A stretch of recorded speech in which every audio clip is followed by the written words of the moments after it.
My name's Andrew Leavold from Trash Video in West End, and I guess I became interested in the idea of cult when I was a kid, and I used to live in the Middle East, and being a small child in a foreign country like that, you don't get that late night TV experience or going to the drive-in, so I felt like I was deprived somehow. And so when video hit in 1979, it was like opening a Pandora's box, and I voraciously consumed old cheesy horrors, science fiction films, biker movies, drugsploitation films, basically anything weird and wonderful that I could get my hands on that had up until that point been denied to me.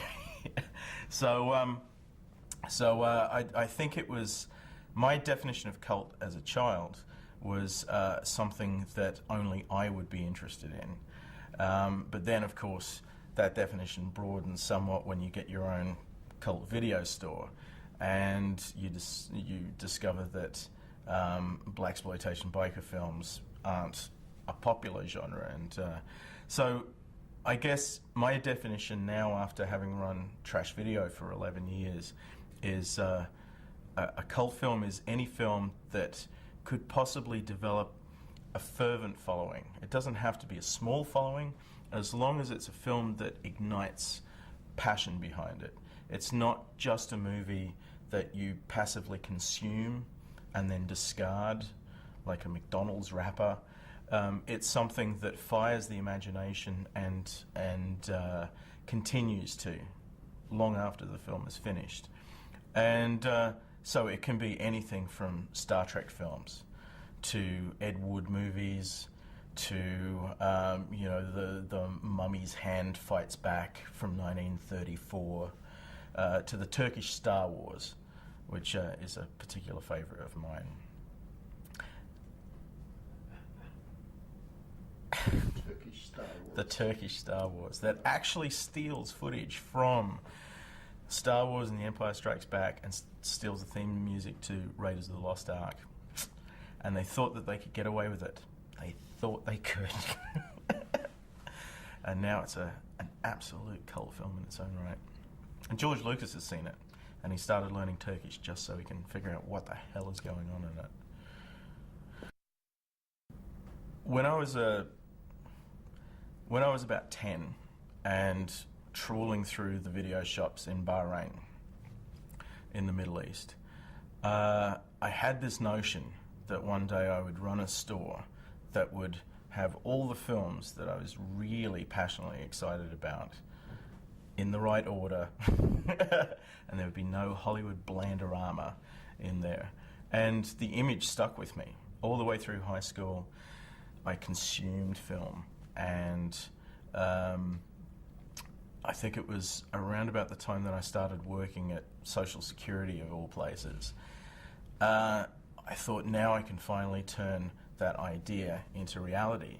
And so every paycheck would go on a pile of VHS movies that would one day become the basis for a store. And so I think in the kitchen were blaxploitation and bad kung fu. And in the bedroom were the European art house. And I think somewhere, it was around the mid-90s, I discovered that there was no room whatsoever left in my house for video, so I had to start a store. And it was around about the 2,500 video mark that I finally opened Trash with. And since then, every paycheck, at the end of every week, we go out and buy another pile of movies. And even though we do have Home Alone and Titanic and that sort of thing, because you have to, we still personally get so much more excited about Dead End Drive-In, or finding a 5th copy of Brain Dead by Peter Jackson. So we've discovered over the years that everyone has an idea of what a cult film is. And so we don't dictate what people get excited about. The audience dictates. what they turn into a cult film. And so Rocky Horror is an obvious choice. But then some movies like I'm Gonna Get You Sucker, you know, a blaxploitation parody from the Wayans brothers in the 80s. That film still, you know, people go bananas over. Vanishing Point from 1970. Two-lane blacktop. Any car film gets the car nuts foaming at the mouth. Mel Brooks movies. Woody Allen films. You know, the list is endless. And so, as long as we've got the movies in the right spot, people go to where they want, and you can hear them fizz in the corner. And I think running a video shop by movie nuts, for movie nuts, is the perfect way of bringing everyone's passions to the surface. I guess one image that's always excited me as a film fan is the idea of the roadshow.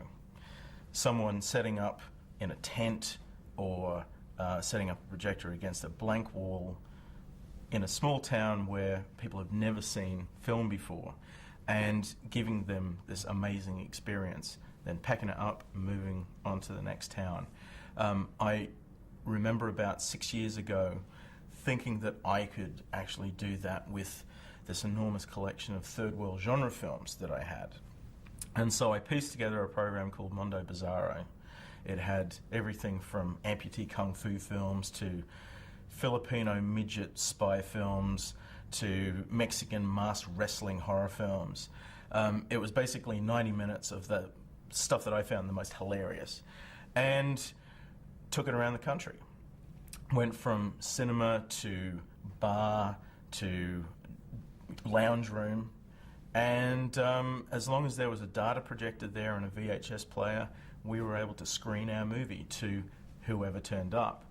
And I think it's that idea of you know, a portable film show, taking the most bizarre and eclectic stuff to an audience that's never heard of it, you know, let alone having seen it before. That is a really exciting film experience. And so I've done that now probably twice a year for the last 6 years. Put together a program and have taken it to some of the wildest spots. We did a screening under the main street of Hobart, in what had been a cinema up until about 30 years ago, and is now a kind of Happy Days style coffee shop. And it still had the same carpet and the same curtains from 1976, and it was fantastic.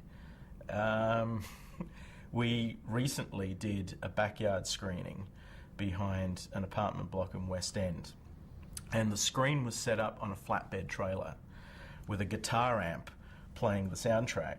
There was a band in the shed behind us playing a musical soundtrack to the film, and there were about 50 people lying around on sleeping bags. They'd brought their own bean bags. Someone had brought the couch from their lounge room and had plonked it right in front of the screen.